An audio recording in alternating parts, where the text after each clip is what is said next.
सांपों के जहर सप्लाई मामले में गौतम बुद्ध नगर पुलिस कमिश्नरेट ने एल्विश यादव समेत 8 लोगों के खिलाफ चार्जशीट दाखिल की है। 1200 पन्नों की यह चार्जशीट है और इसके साथ 24 गवाह इसमें शामिल हैं। आपको बता दें, इस समय हम 20 थाना क्षेत्र में मौजूद हैं और यहीं पर एल्विश यादव के मामले की जांच चल रही थी। सांपों की तस्करी से लेकर रेव पार्टी के आयोजन सहित सभी आरोपों के प्रमाण उपलब्ध कराए गए हैं। इसमें आरोप पत्र में यह भी कहा गया है कि एल्विश जो है वो लगातार संपर्क में था। जो भी लोग सपेरे और तमाम लोग भेजे गए थे वो लगातार एल्विश के संपर्क में थे, लिहाजा ये तमाम तथ्य जुटाए गए। साथ ही आपको बता दें कि मुंबई की एक टॉक्सिकोलॉजी जो संस्था है उसके विशेषज्ञों की भी राय ली गई है इस पूरी चार्जशीट में। आपको बता दें, नवंबर महीने में पीएफए की तरफ से ये मुकदमा दर्ज कराया गया था सेक्टर 49 थाना क्षेत्र में, और यहां पर मुकदमा दर्ज कराने के बाद इस पूरे प्रकरण में अब तक कुल 8 लोगों के खिलाफ चार्जशीट दाखिल की गई है।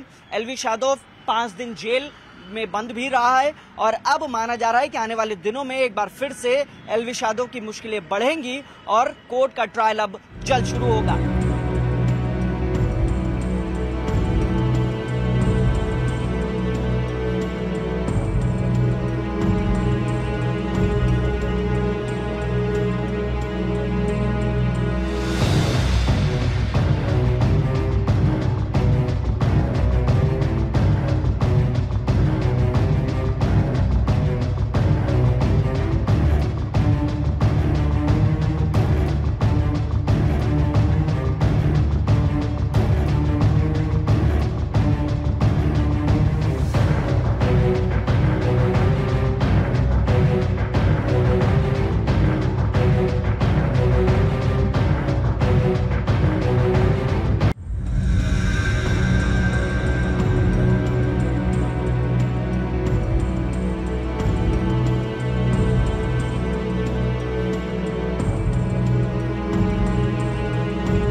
विशेष रूप से इस प्रकरण में विधि विज्ञान प्रयोगशाला से रिपोर्ट प्राप्त की गई है एवं टॉक्सिकोलॉजी के जो विशेषज्ञ हैं उनसे भी परामर्श लेकर के माननीय न्यायालय में आरोप पत्र दाखिल किया गया है।